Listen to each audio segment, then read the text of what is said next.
सत्यम निरंकार जन्म अद्वैत पुरखा सर्वव्यापक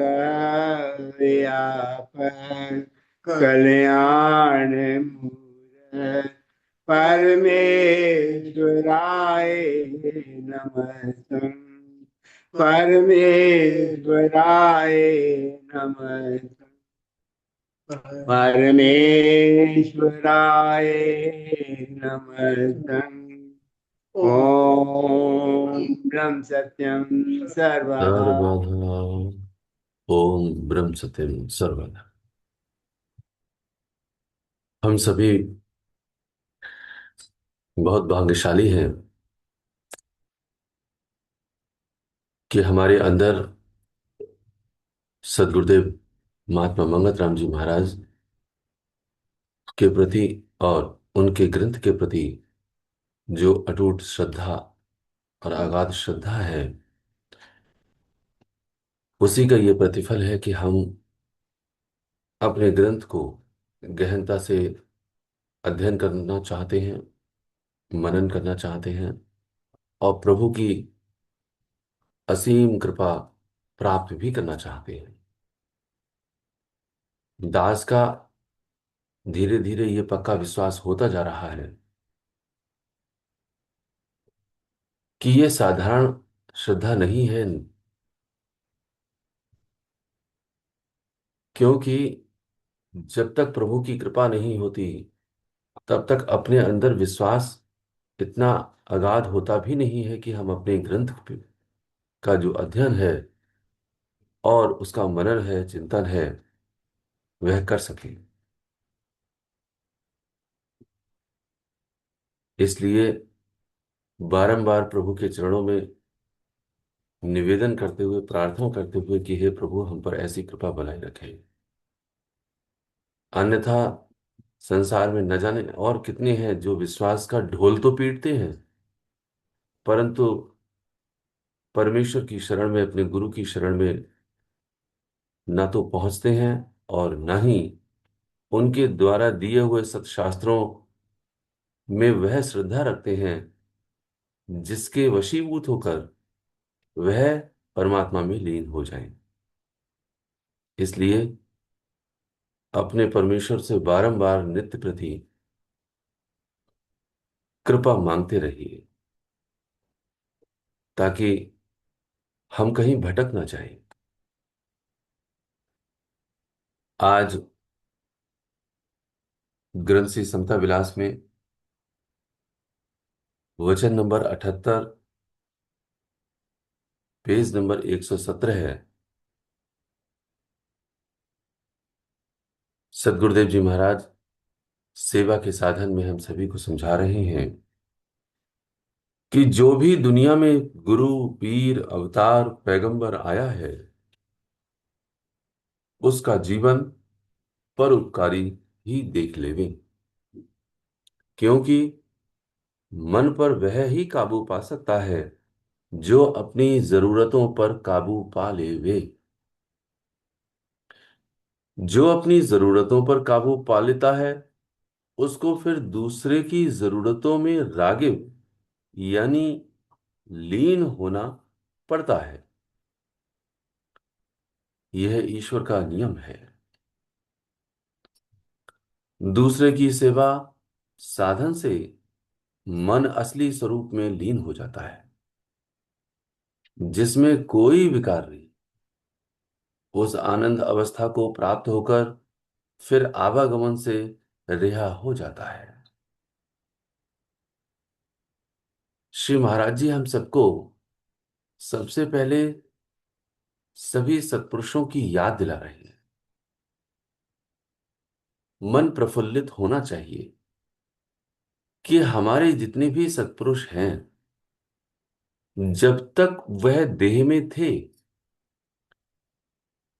उन्होंने पर उपकार का मेला ऐसा रचा कि अपने पास कुछ भी नहीं रखा। अंतर्मन से, आंतरिक स्थिति से परमपिता परमेश्वर में ही लीन रहे और बाह्य स्तर से संपूर्ण आहुति सेवा के सोपान में दे दी। अर्थात सेवा ही सेवा की, तन से सेवा, मन से सेवा, धन से सेवा। यहां तक कि अपने ही न तन की परवाह की, न मन की परवाह की, न धन की परवाह की। और ये विलक्षण देह देह की जो लीला है, वह हम सभी के वास्ते ही सभी सत्पुरुषों ने दी। इसलिए बार बार वह लाइन आती है जो ग्रंथ श्री समता प्रकाश में है, जो इलाही वाणी है, ईश्वरीय वाणी, कि जो जो जग आए अवतारी, तिनका जीवन पर उपकारी। राम कथा क्या कृष्ण का खेला, पर उपकार का रचियो मिला। हरिश्चंद्र और मोरध्वज भूपा, पर उपकार का शुद्ध स्वरूपा। ये जो ईश्वरीय वाणी आ रही है, इस ईश्वरीय वाणी में भी श्री महाराज जी, वह परमपिता परमेश्वर कह रहे हैं कि जो जो सत्पुरुष इस धरा पर आए अवतार के रूप में, गुरु पीर नबी पैगंबर के रूप में, उन सभी ने परोपकार ही परोपकार किया। तो जब सभी सत्पुरुष परोपकार ही कर रहे हैं, तो उनका संदेश यही है कि हम भी हर पल और हर क्षण दूसरे के हित में, दूसरे के कल्याण में लीन हो जाए। क्योंकि उसका जो विज्ञान है, वह श्री महाराज जी कहते हैं, क्योंकि मन पर वह ही काबू पा सकता है जो अपनी जरूरतों पर काबू पा लेवे। अर्थात मेरी जो जरूरतें हैं, उन जरूरतों पर मुझे काबू पाना है। और जितनी जितनी जरूरतों पर मैं, यानी जीव, काबू पा लेगा, उतना ही दूसरे की जरूरतों में मैं लीन हो जाऊंगा। ये वो रहस्य है कि हमने आज तक अपने ही जरूरतों को सही मायने में इतना बढ़ा लिया है कि वह इच्छा में परिवर्तित हो गई। वह मेरी जो जरूरत है, वह अति से अति संकीर्ण, यानी कि कम होनी चाहिए। वह काबू में होनी चाहिए, वह इच्छा में नहीं बदलनी चाहिए। क्योंकि जब तक हम अपनी ही जरूरतों को काबू में नहीं लेकर आएंगे, दूसरे की जरूरतें कैसे दिखाई देंगी। ये दास कई बार जोर देकर के कहने की कोशिश करता है कि जिसने अपनी ही जरूरतों पर काबू नहीं पाया और अपनी ही जरूरतों को कम नहीं किया, वह दूसरे की जरूरतों को कैसे ध्यान रखेगा। उसको हर इच्छा अपनी जरूरत में शामिल कर लेनी, ये उसका स्वभाव बन जाता है। वह जरूरत नहीं होती, वह उसकी इच्छा होती है। और इच्छा को यही मन जरूरत में बदल कर क्या करता है कि वह उसको जरूरी समझते हुए अपने जीवन को व्यतीत करता है। जैसे चाहे मकान की हो, चाहे दुकान की हो, चाहे वो खान पान की हो, जब वह रोगी हो जाए, मान लीजिए किसी की खान पान की है, जब वह रोगी हो जाता है, तो जो परहेज एक वैद्य बताता है, उसके आधार पर वह नमक कम, तेल कम, बड़ा सीधा साधा सा भोजन करने की कोशिश करता है। लेकिन जब वो ठीक होता है, तब क्या वह यही कार्य करता है? तब तो उसके लिए चटपटा चाहिए, खट्टा मीठा चाहिए, तीखना चाहिए। तो क्या उसकी जरूरत थी?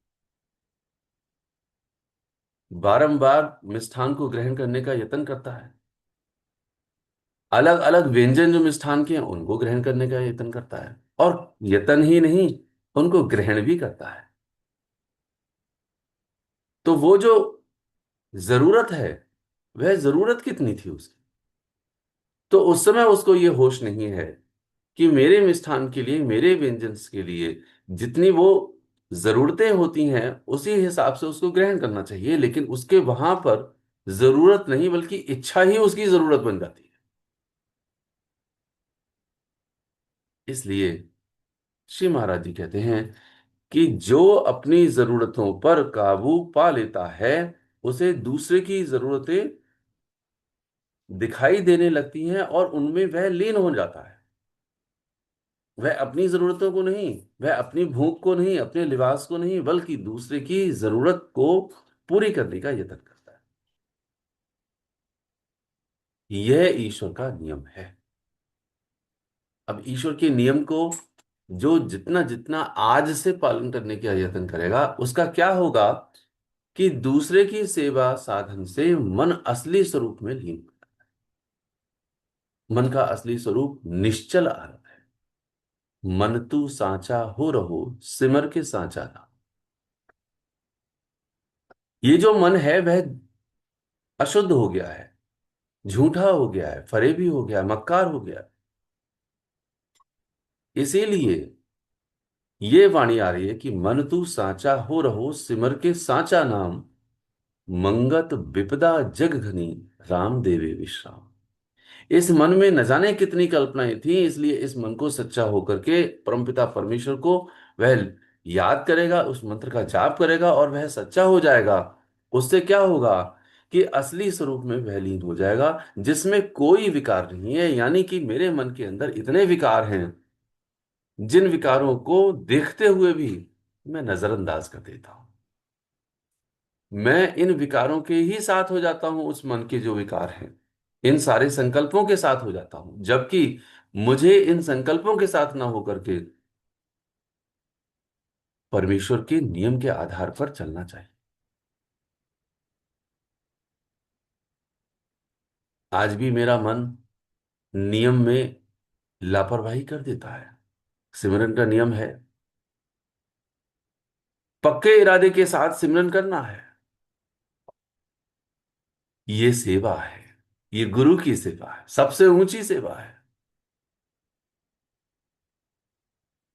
तो भले ही चाहे शारीरिक अवस्था में नहीं, वह बैठ नहीं सकता एक जगह टिक करके, वह पूरा सिमरन नहीं कर सकता, 2 बार में तो कर सकता है, लेट करके तो कर सकता है यदि अस्वस्थ है तो। लेकिन ये मन इतना विकारी है कि यही मन मुझे, यानी कि बुद्धि को, उल्टी पट्टी पढ़ा देता है और मैं पढ़ भी जाता हूं। इसलिए नियम का खंडन करते हुए न जाने कितने विकारों को अपने अंदर समाहित कर लेता हूं। श्री महाराज जी हम सभी से कहते हैं इसलिए कि दूसरे की सेवा साधन से मन असली स्वरूप में लीन हो जाता है। इसलिए तो सारे विकारों को इस मन से हटाने का यत्न कर, सेवा रूपी साधन को धारण करते हुए। आलस मत कर। ये जो आलस और प्रमाद है, वह तू अपनी ही सेवा नहीं कर रहा, अर्थात तू परमपिता परमेश्वर के धाम में नहीं पहुंच रहा। इसीलिए दास बार बार, शायद कई बार कहता है कि जब हम इस ग्रंथ को जब स्वाध्याय करें, तो कम से कम अपने गुरु के प्रति सर पे टोपी पहन के, सर को ढक करके, अपने ग्रंथ को पूरे आदर मान सम्मान को देते हुए, क्योंकि ये जो ग्रंथ है वो ग्रंथ ग्रंथ नहीं है, बल्कि ये मेरे गुरु की वो फरमान है जो परमपिता परमेश्वर ने साक्षात होकर के अनुभव इसमें दर्ज किए हैं। ये साधारण पुस्तक नहीं है, ये ग्रंथ है। तो जितना हम मान सम्मान देंगे, जितना हमारे हृदय में गुरु के प्रति, अपने परमेश्वर के प्रति श्रद्धा का भाव होगा, तो उतने ही ज्यादा हम अनुपालन भी करने में आगे बढ़ेंगे। इसलिए साधारण पुस्तक ना समझ करके इसका गहरा मनन करें, ताकि ऐसा ही लगे कि ये गुरु हमसे कह रहे हैं और ये आज्ञा आज दे रहे हैं हमारे लिए। कौन सी आज्ञा दे रहे हैं? कि जिसमें कोई विकार नहीं है उस मन को हमें बनाना है। मेरे अंदर विकारी मन है, अशुद्ध मन है, उस अशुद्ध मन को शुद्ध करना है। और कैसे शुद्ध करना है कि अपनी जरूरतों पर काबू पाना है और दूसरे की जरूरतों में रागिब होना है, अर्थात लीन होना है। ये आज ईश्वर के नियम का हुक्म मेरे लिए दे दिया है। तो हम इस पर गहरा मनन करें कि अपने अपने आधार पर मेरी जरूरतें कितनी हैं, उसमें कम करें, कोताही बरतें उसे, और दूसरे की जरूरतों को ध्यान दें। यदि कोई ना आ पावे तो वहां पर हम प्रभु के हुक्म को मानते हुए उनको ढूंढें। एक वक्त मुकर्रर करें कि हाँ, ये सेवा का वक्त है।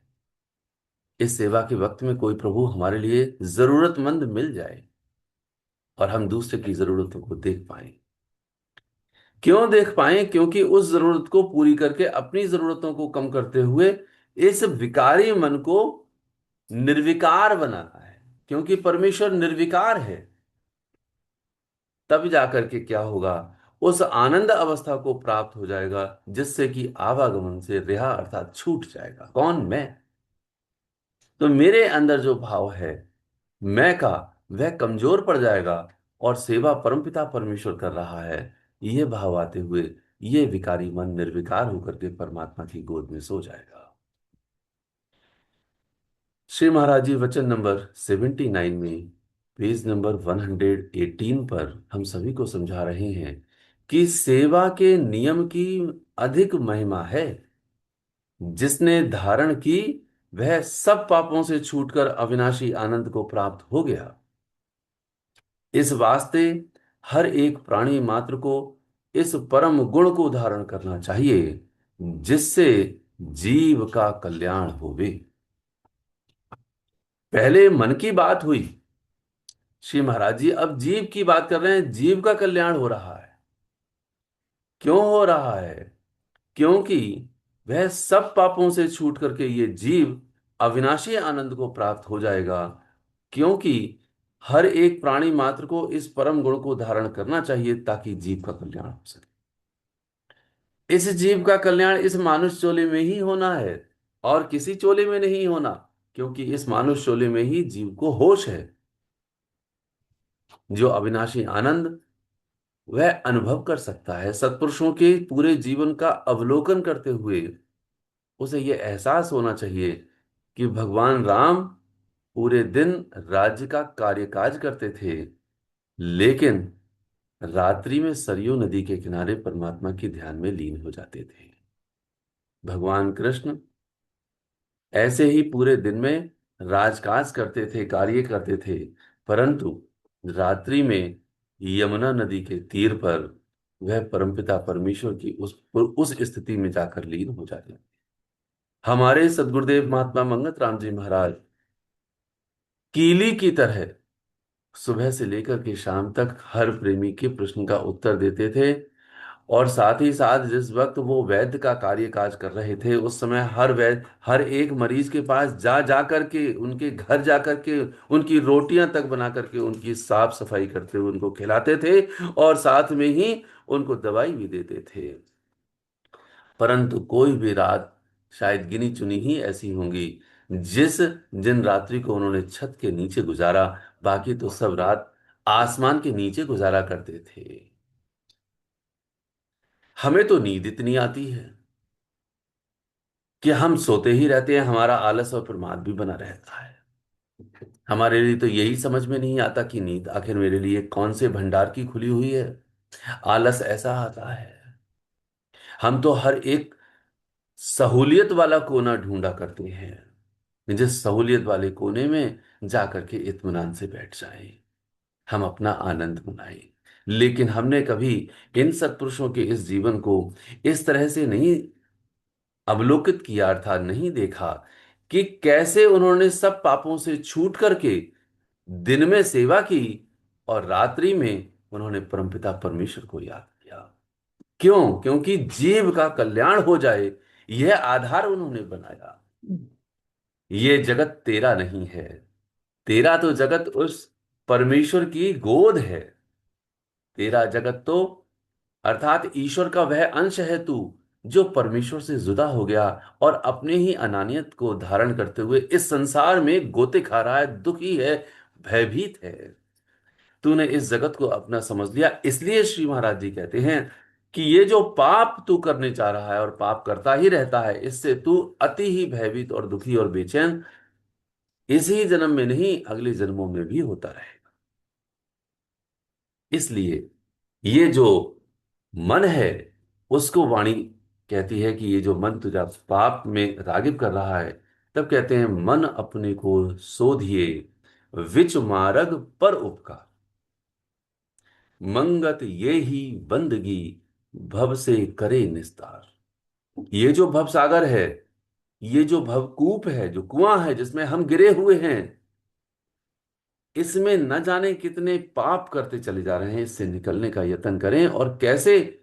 विच मार्ग परोपकार, परोपकार के मार्ग के बीच में जाकर के, उसके निकट जाकर के हमको पर अर्थात दूसरे का हित और दूसरे का कल्याण करते रहना, जिससे कि हमारा मन सच्चा सुच्चा हो जाए। वो विकारी हो गया है। इसलिए श्री महाराज जी कह रहे हैं मंगत ये ही बंदगी, ये बंदगी है। दास को महाराज जी की बात याद आ रही है। जिस समय श्री महाराज जी ने अपनी जीवन लीला में इंस्पेक्टर साहब को सेवा का वह अर्थ समझा दिया था, जिस समय श्री महाराज जी से कि क्लास में आकर इंस्पेक्टर महोदय ये पूछ रहे थे सेवा का क्या अर्थ है, श्री महाराज जी ने उस समय यह कहा था कि दुनिया की हर वस्तु सेवा कर रही है, सेवा करने के लिए ही पैदा हुई। हम भूल जाते हैं इस उत्तर के लिए हमारे कानों में ये रह रह करके गूंजनी चाहिए कि दुनिया की हर वस्तु सेवा कर रही है और सेवा करने के लिए ही पैदा हुई है। लेकिन इंसान गरज रखकर सेवा करता है, परिवार, खानदान, मित्रों, पीर, फकीरों और देश की सेवा करता है। क्या रख करके? गरज रख करके, स्वार्थ रख करके। गरज रखता हुआ ईश्वर खुदा की सेवा यानी दान पुण्य भी करता है। बिना स्वार्थ के इंसान मुश्किल से ही सेवा करता है। ये सत्पुरुष के वचन हैं। और उस उस स्थिति में है जिस समय श्री महाराज जी ने सेवा को अपना सोपान समझ करके वह उसमें लीन होते चले जा रहे थे और परमपिता परमेश्वर में लीन हो चुके थे। श्री महाराज जी कहते हैं सबसे बड़ा कर्तव्य निष्काम सेवा है। ईसा, मोहम्मद, राम, कृष्ण आदि ने रब की याद और सेवा पर बड़ा जोर दिया। रब की याद और सेवा पर बड़ा जोर दिया है। अपने बड़े बुजुर्गों की, माता पिता की, गुरु आदि की सेवा करनी सबसे बड़ा कर्तव्य है। सेवा घर से ही शुरू होती है, अपने बड़े बुजुर्गों से ही शुरू होती है। उसके बाद संबंधी की सेवा, मित्र की, गांव की, शहर की, देश की, संसार की सेवा करनी उसको लाजमी है। इसलिए श्री महाराज जी अंत में कहते हैं गर्ज वाली सेवा से दुनिया के सुख मिलते हैं और निष्काम सेवा से निष्काम सुख मिलते हैं जो कभी समाप्त नहीं होते। ये जो अंतिम लाइन है कि निष्काम सेवा से निष्काम सुख मिलते हैं, अर्थात अनलिमिटेड जिसको कहते हैं, वो कभी समाप्त नहीं होते। लेकिन हमको ये बात नहीं गूंजती कि दुनिया की हर वस्तु सेवा के लिए जो पैदा हुई है वह सेवा ही सेवा कर रही है। मैं क्यों नहीं सेवा करता? मैं दूसरे से सेवा और चाहता हूं कि दूसरे मेरी सेवा करते हैं। श्री महाराज जी कहते हैं कि जो इंसान है वह खुदा की और ईश्वर के पास भी जाता है तो गरज रख करके जाता है। वह फर्ज रख करके नहीं जाता कि परमपिता परमेश्वर ने मुझ पर बड़ा उपकार किया है, शुक्राना करने के लिए नहीं जाता, चाहे वो अंतर मन से करे। आज से ये नियम बनावे हम हर हालत में कि हर वस्तु को जो प्रकृति में दी हुई है वह सेवा के वास्ते है। तो प्रकृति में हम भी हैं, हम भी सेवा के वास्ते हैं। हम सेवा लेने के वास्ते नहीं, हम सेवा देने के वास्ते हैं। और दूसरा आधार ये होना चाहिए मनन का कि हर हालत में मेरा जो परम कर्तव्य है वह कर्तव्य निष्काम सेवा का है, क्योंकि निष्काम सेवा से ही निष्काम सुख मिलता है, जिसका कोई अंत नहीं होता। इसलिए हम सभी सत्पुरुषों के जीवन को विचार करें और उनके आधार पर सही मायने में अपने जीवन को बनाने की कोशिश करें। उनके जीवन के जैसा कर तो नहीं सकते, लेकिन अपने जीवन उनके जीवन के आधार पर अपना बना तो सकते हैं। श्री महाराज जी हम सभी से अंत में एक और वचन में क्या कह रहे हैं उसके पश्चात हम इस पर गहरा मनन करेंगे। श्री महाराज जी कहते हैं 80वें वचन में, जो पेज नंबर 118 पर है, जो मन में कामना रखकर सेवा करे वह सेवा के असली फल को प्राप्त नहीं हो सकता। कामना के निवारण की खातिर सेवा का साधन है जो निर्मल रीति से धारण किया जाए। जो कामना रखकर सेवा करे वह सब अकार्थ है, असली फल नहीं प्राप्त हो सकता। यानी सेवा धारण करके भी अपनी जरूरतों पर काबू नहीं पा सकता। निष्काम स्थिति तो प्राप्त नहीं हो सकती, परंतु निष्काम की भावना अपने अंदर बारंबार दृढ़ कर तो सकते हैं।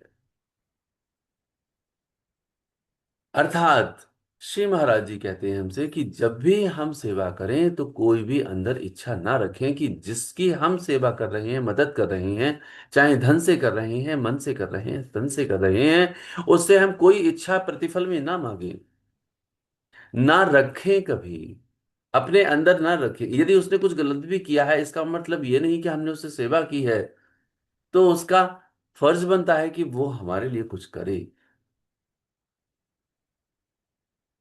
क्योंकि सेवा वह करवा रहा है हमसे। यह सेवा करने के पश्चात यह समर्पण भाव हमारे गुरु के प्रति, ईश्वर के प्रति होना लाजमी है। और कोई कामना ना रखना, यह हमारे अंदर की जो भाव है, जो भावना है, वह दृढ़ होनी चाहिए। तब श्री महाराज जी कहते हैं कि कामना के निवारण की खातिर सेवा का साधन है, ना कि कामना को रखने की खातिर। ये सेवा का साधन इसलिए रखा, इसलिए दिया गया जिससे कि तेरी कामनाएं खत्म हो जाएं, इच्छाएं खत्म हो जाएं, और तूने सेवा करके और भी कामना पाल ली, तब तो बेड़ा गर्क कर लिया है। इसलिए श्री महाराज जी कहते हैं ये निर्मल रीति से धारण करने का नियम है। निर्मल का मतलब है जिसमें कोई मलिनता ही नहीं है। यदि कामना आ गई तो कामना ही मलिन भावना है जो मेरा बेड़ा गर्क कर देगी। तो सेवा कामना रख करके करेंगे तब तो मेरा ही अपना ही सत्यानाश हो जाएगा। जिस सेवा को, जिस साधन को धारण करने से मेरा मन निर्मल हो, मेरी बुद्धि और भी शुद्ध होकर के परमात्मा में रागिब हो जाए, मैंने सेवा को भी धारण किया, और यदि कामना रख करके धारण किया, चाहे वो मान की कामना हो, यानी मुझे मेरा वो मान करना चाहिए उसके लिए क्योंकि मैंने उसकी बड़ी मदद की है, उसको मेरे साथ होना चाहिए, मेरे साथ बोलना चाहिए, भले ही चाहे मैं सत्य पर हूं, या मैंने कुछ गलत भी किया तब भी उसको मेरा साथ देना चाहिए। और भावना तो ये भी बन जाती है कि मैं यदि सही हूं तो उसको मेरा साथ देना चाहिए था क्योंकि मैंने उसकी बड़ी मदद की है। और सत्य का साथ तो सबको देना चाहिए। कोई भी कामना नहीं रखनी है, कामना तो परमेश्वर से, परमपिता परमेश्वर की शरण में जाने की कामना रखनी है।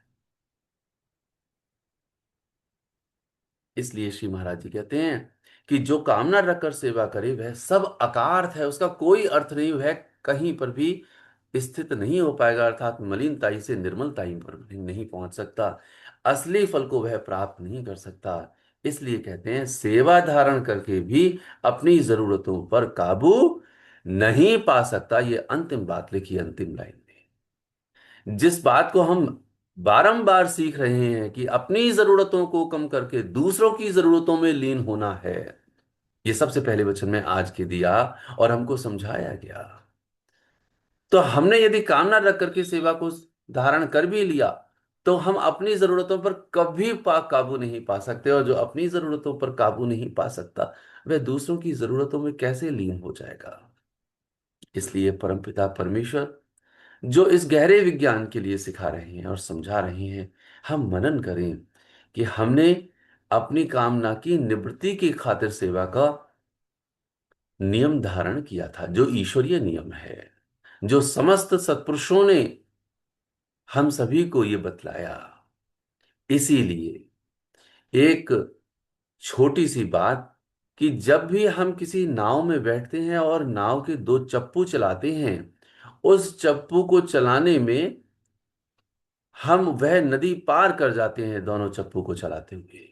सेवा और सिमरन सत्पुरुषों ने वो दो चप्पू दिए कि जब हम दोनों चप्पू साथ साथ चलाएंगे तब हम वह नदी यानी कि भवसागर को पार कर जाएंगे। अब यदि एक ही चप्पू चलाया कि किसी ने सेवा सेवा सेवा ही करी, सिमरन नहीं किया, तो होगा क्या कि वही नाव घूमती रहेगी।